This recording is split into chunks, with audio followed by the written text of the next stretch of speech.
We are told that buying a house is the ultimate dream. But what if the math no longer actually works out? Today, we are tearing apart the modern real estate paradox. Let us start with the traditional concept of building equity. You put down a massive pile of cash up front today, and you assume your property value will just continuously rise. But let us look at the actual hard numbers involved. First, you have the initial down payment to worry about. That is 20% of your hard-earned savings gone. Next, we have to look at the hidden closing costs. These are fees paid directly to banks and mortgage brokers. Suddenly, your initial investment is much larger than you thought. Now, let us talk about the monthly mortgage payment reality. Most people look at the principal and the interest separately. In the early years, you are mostly just paying interest. Your actual equity grows at a painfully slow, crawling pace. The bank makes their money first, long before you do. Then, we must calculate the ongoing property taxes each year. This is a recurring fee that never actually goes away. And do not forget about mandatory home insurance policies too. If the physical structure breaks, that comes right out of pocket. Maintenance costs easily consume 1% of the home value.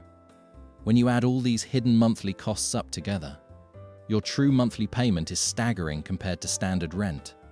Proponents say rent is just throwing your money away entirely, but unrecoverable costs apply to homeownership in a big way. Interest, taxes, insurance, and maintenance are all completely unrecoverable costs. You will never see a single dime of that money again. Now, let us factor in the impact of high interest. At current rates, a 30-year loan heavily inflates costs. You are essentially buying a second house for your bank. Meanwhile, your money is completely locked inside a physical structure. This is what financial experts call being extremely house poor. You have a massive asset, but absolutely zero liquid cash. If an emergency happens, you cannot easily spend a brick. You would have to take out another expensive bank loan. Let us contrast this with renting and investing the difference. When you rent, your absolute maximum monthly cost is fixed. You take the down payment you saved for the house, and you put it into a broad market index fund. You also invest the difference between rent and a mortgage. The stock market historically returns solid compounding percentages per year. Compounding interest goes to work for you, not the bank. Over 30 years, the math starts to look radically different. The renter's stock portfolio grows into a massive liquid fortune. They can access this cash immediately without selling a home. The homeowner does have a valuable, paid-off property now, but they spent decades paying double for it in interest. Plus, they paid for 3 decades of repairs and taxes. When the homeowner finally goes to sell their big property, real estate agents take a massive percentage as a commission fee. That eats directly into the equity they spent years building. I am not saying you should never buy a house. Homeownership brings stability that a spreadsheet simply cannot properly measure.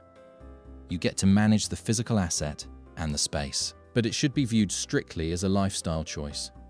It is not the guaranteed financial slam dunk of yesteryear. The real estate market fundamentally shifted in the last decade.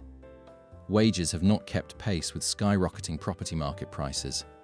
The gap between income and home values is at record highs. This means the leverage ratio is much riskier for buyers. If the housing market corrects, your down payment is wiped out. A 10% drop heavily damages a 20% equity stake. So, how should a modern buyer approach this complex paradox? First, run the numbers completely devoid of any raw emotion. Use a rent versus buy calculator with all hidden costs. Ensure your total housing cost stays under an affordable percentage. If the math forces you to stretch your entire budget, walk away and proudly rent while building your liquid portfolio. Do not let societal pressure force you into a bad deal. The bank wants you to sign that massive mortgage contract because they know the underlying math works heavily for them. Take back control of your financial future and liquid wealth. Be smart, run the real numbers, and ignore the hype. The brutal real estate paradox does not have to trap you.